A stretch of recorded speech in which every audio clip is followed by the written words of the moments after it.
You wake up in darkness. No light, no name, only the sound of your own heartbeat, echoing like a trapped animal inside your chest. A voice cuts through the void, soft but surgical. When did you stop feeling? The question does not seek an answer. It slices, around you, a laboratory of the soul, glass jars filled with suspended emotions, rage, grief, longing, each one labeled, sealed, forgotten. They shimmer faintly under a light that isn't real. You walk between them, seeing fragments of yourself pickled in memory. A smile you once forced, a tear you never allowed, a love you buried alive.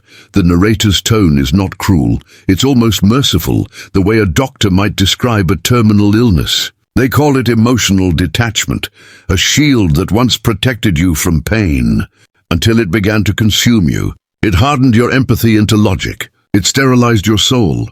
You became efficient, untouchable, but also unreal. You begin to wonder if numbness is freedom or a subtler kind of death. The jars hum faintly, like heartbeats trying to remember their rhythm. And then the voice returns, closer now, whispering inside your skull. If feeling nothing keeps you safe, why does it still hurt? The film rewinds. The heartbeat slows. You're small again. A child sitting in a dim room where love sounds like footsteps you can't predict. Sometimes they bring warmth, sometimes thunder. You learn early that affection is a switch. It can light you up or burn you alive. So the mind begins its quiet engineering. It builds walls from silence. Each word unsaid becomes a brick. Each withheld tear cement. The air grows colder, denser, until the warmth of feeling becomes something dangerous, like fire near dry bone. A voice narrates your metamorphosis, not as tragedy, but as necessity. Don't feel, it whispers, survive.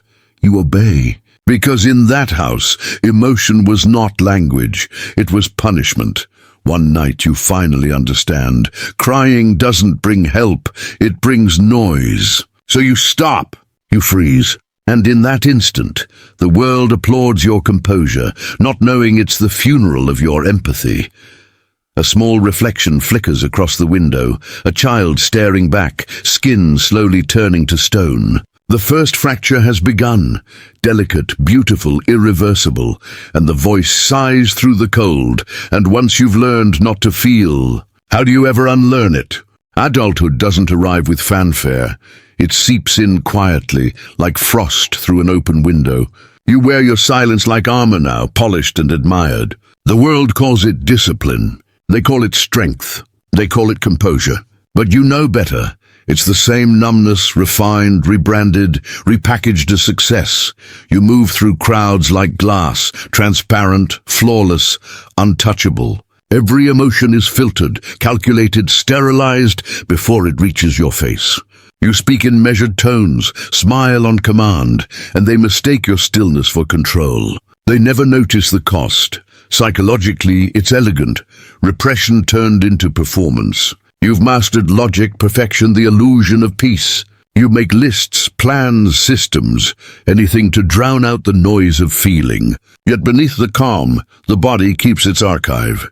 It remembers the panic, the hunger, the warmth you buried. Every heartbeat is a small rebellion against your control.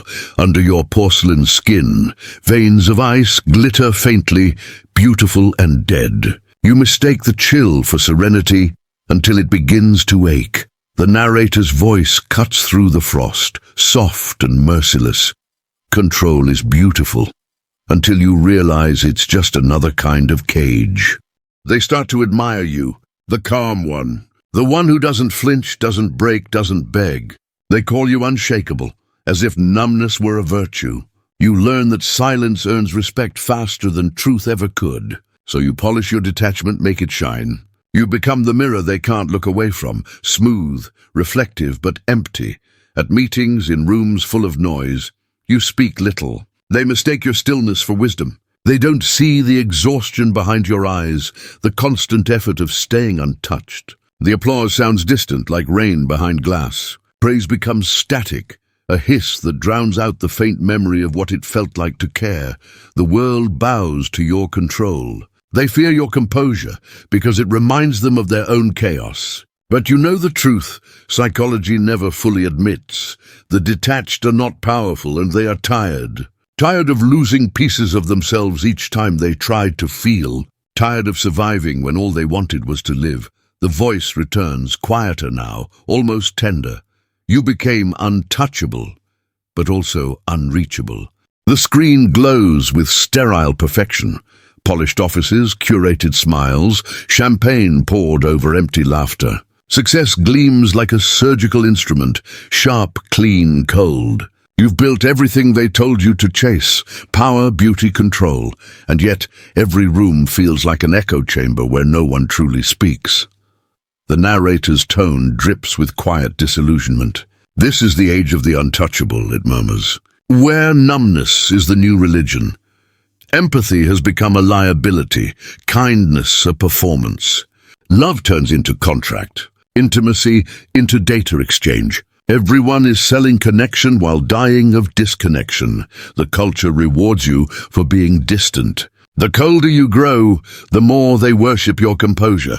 They call it coolness, not realizing it's decay disguised as discipline. You scroll through perfect lives that feel less human with every flick of your thumb. Emotion becomes noise, and silence becomes luxury, but even armor corrodes. You start to notice the faint cracks, laughter that sounds forced, hands that tremble when no one's watching. Behind the mirrored mask, something soft begins to stir. But what happens, the voice asks, when the armor begins to rust? It starts quietly. A message unanswered, a chair left empty, a name you can no longer say aloud. Then the silence expands until it fills the entire room. You tell yourself it's fine, that you're fine, but the lie trembles. Something has cracked inside the porcelain. The first collapse never comes with thunder. It arrives like a whisper that won't leave. A betrayal, a loss, a death, it doesn't matter which. What matters is the sound it makes when it touches you. The walls you built for safety begin to sweat. You feel something moving beneath your ribs, slow and warm, like blood seeping through concrete. The narrator's voice is soft, surgical. Repression is not deletion, it says. It is only burial, and everything buried eventually claws its way back. You look into the mirror and see it, a hairline fracture spreading across the glass, splitting your reflection into fragments. For years you ran from pain, treating emotion like a contagion. But pain never stopped chasing you. It memorized your scent, your footsteps, your heartbeat. And now, in the stillness, it has finally caught up. You spent years running from pain, the voice sighs. But pain never stopped chasing you. The body begins to confess what the mind still denies. The tremor in your fingers, the shallow breath you can't control, the nights that never let you rest. The body remembers everything, every silenced scream, every emotion you buried alive. It remembers even when you don't. You wake at 3 a.m. with your jaw clenched, your heart sprinting against invisible walls. The room smells like metal and regret. You think it's stress or fatigue or something you ate, but it's grief, ancient, unprocessed, whispering through muscle and bone. The narrator's tone shifts from pity to precision. Suppression is not strength, it says. It's corrosion disguised as control. You've spent years pretending to feel nothing, but the body has been recording every second. The tears that never fell curdling into migraines, the swallowed words lodging like stones in your throat. Apathy becomes a symptom, exhaustion its echo. You can't remember the last time you felt joy, but you remember the texture of numbness perfectly. It fits too well like old skin, and then comes the faint sound, your pulse, uneven and desperate. A reminder that your body is still here, still waiting to be heard. Your body is screaming, the voice murmurs, but you've forgotten how to listen.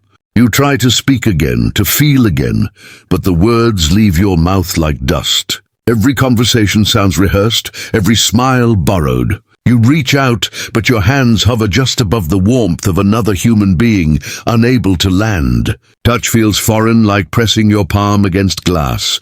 You see connection, but never cross it. You begin to mimic what emotion should look like. The nods, the laughter, the small hesitations that make people believe you're alive. But inside, everything is theater. You don't feel with them. You only perform the memory of what it once felt like. The narrator's voice softens, almost sympathetic. You don't fear people, it says. You fear being seen by them. Because to be seen would mean to admit you're still wounded.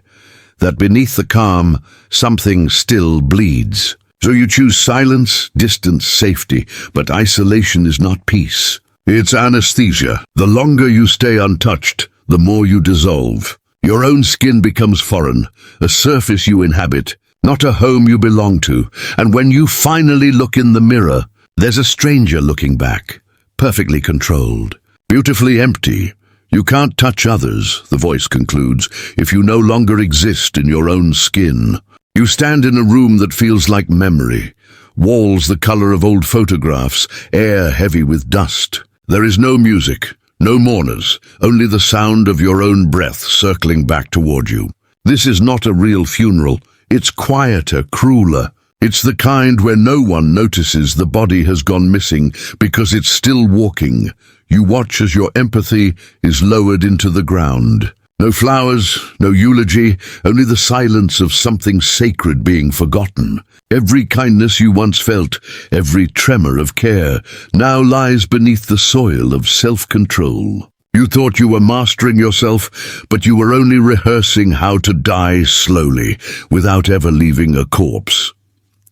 The narrator whispers, "You didn't lose your humanity in one day. You buried it piece by piece." A smile here. A tear withheld there, until the absence became your nature around you. Portraits fade, faces of those you once loved blur into grey. Their laughter is only an echo now, faint and unreachable. You call out to them, but your voice doesn't travel. It collapses inside your own chest, and in that moment, you understand the true cost of safety. You wanted to stop hurting. You ended up stopping everything. It feels almost sacred now, this silence. No more trembling, no more ache beneath the ribs. Just stillness, clean and white like snowfall over ruins. For the first time in years, you mistake this emptiness for serenity. You sit inside your own absence and call it peace. The narrator's voice softens, almost reverent. Be careful, it says. This is the most dangerous illusion, because what you call calm is not healing, it's anesthesia. You've drifted so far from yourself that even your pain can't find you. And yet the body knows. Beneath the stillness, something trembles. A small, desperate pulse that refuses to die. You've begun to worship your own detachment, mistaking numbness for enlightenment. It feels pure, disciplined, holy. But peace built on avoidance always cracks. It's not the quiet of transcendence, it's the quiet before collapse. Soon even the silence will start to echo. The walls you built around yourself begin to shiver. At first, it is barely noticeable, a tremor beneath the surface of routine. But then the tremor grows, subtle cracks snaking through your carefully constructed logic. Decisions feel heavier, words stick in your throat. The numbness you relied on to move through the world without damage starts to leak, staining everything you touch. Memory rises unbidden. Faces you thought forgotten press against the edges of your mind. Emotions long buried strike like lightning, shame, grief, longing, rage.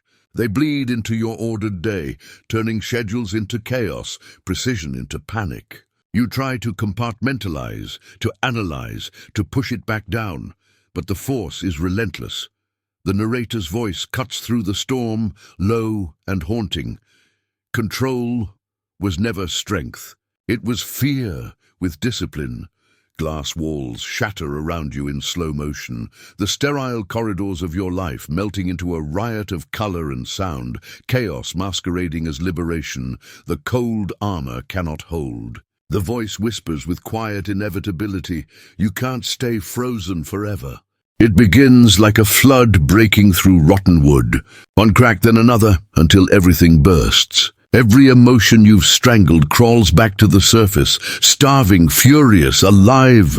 Rage burns first, hot and directionless, searing through the numbness like acid through glass. Grief follows, slower, heavier, dragging the weight of every goodbye you never allowed yourself to mourn.